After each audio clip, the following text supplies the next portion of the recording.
Exodus chapter 9. Go back to Pharaoh, the Lord commanded Moses. Tell him, this is what the Lord, the God of the Hebrews, says. Let my people go, so they can worship me. If you continue to hold them and refuse to let them go, the hand of the Lord will strike all your livestock, your horses, donkeys, camels, cattle, sheep and goats with a deadly plague. But the Lord will make a distinction between the livestock of the Israelites and that of the Egyptians.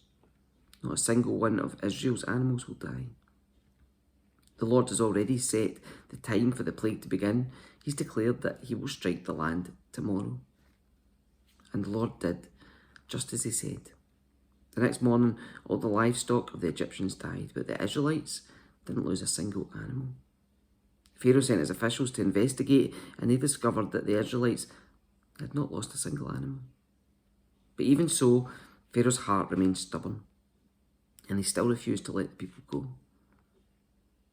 Then the Lord said to Moses and Aaron, take handfuls of soot from a brick kiln, and have Moses toss it into the air while Pharaoh watches.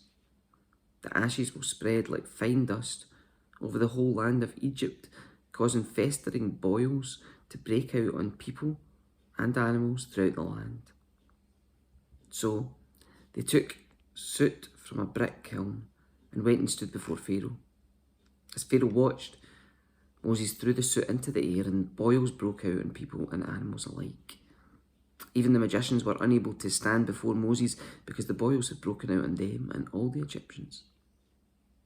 But the Lord hardened Pharaoh's heart, and just as the Lord predicted to Moses, Pharaoh refused to listen. Then the Lord said to Moses, get up early in the morning and stand before Pharaoh. Tell him, this is what the Lord, the God of the Hebrews, says. Let my people go, so they can worship me. If you don't, I will send more plagues on you and your officials and your people. Then you will know that there is no one like me in all the earth. By now, I could have lifted my hand and struck you and your people with a plague to wipe you off the face of the earth.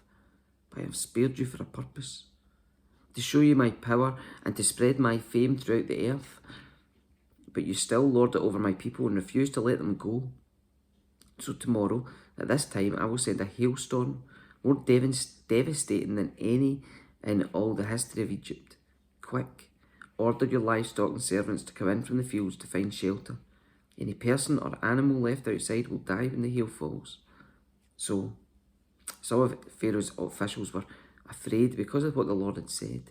They quickly brought their servants and livestock in from the fields, but those who paid no attention to the word of the Lord left theirs out in the open. Then the Lord said to Moses, lift your hand towards the sky, so hail may fall on the people, the livestock, and all the plants throughout the land of Egypt. Moses lifted his staff towards the sky, and the Lord sent thunder and hail and lightning flashed towards the earth. The Lord sent a tremendous hailstorm against all the land of Egypt. Never in all the history of Egypt had there been a storm like that, with such devastating hail and continuous lightning. It left all of Egypt in ruins. The hail struck down everything in the open field, people, animals and plants alike. Even the trees were destroyed. The only place without hail was the region of Goshen, where the people of Israel lived. Then Pharaoh quickly summoned Moses and Aaron. This time I have sinned, he confessed. The Lord is the righteous one, and my people and I are wrong.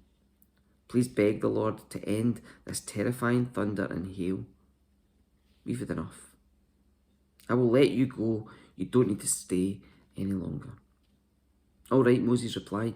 As soon as I leave the city, I will lift my hands and pray to the Lord. Then the thunder and hail will stop, and you will know that the earth belongs to the Lord. But I know that you and your officials still do not fear the Lord God. All the flax and barley were ruined by the hail because the barley had formed heads and the flax was budding. But the wheat and the emmer wheat were spared because they had not yet sprouted from the ground. So Moses left Pharaoh's court and went out of the city. When he lifted his hands to the Lord, the thunder and hail stopped and the downpour ceased. But when Pharaoh saw that the rain, hail and thunder had stopped, he and his officials sinned again. And Pharaoh again became stubborn. Because his heart was hard, Pharaoh refused to let the people leave, just as the Lord had predicted through Moses.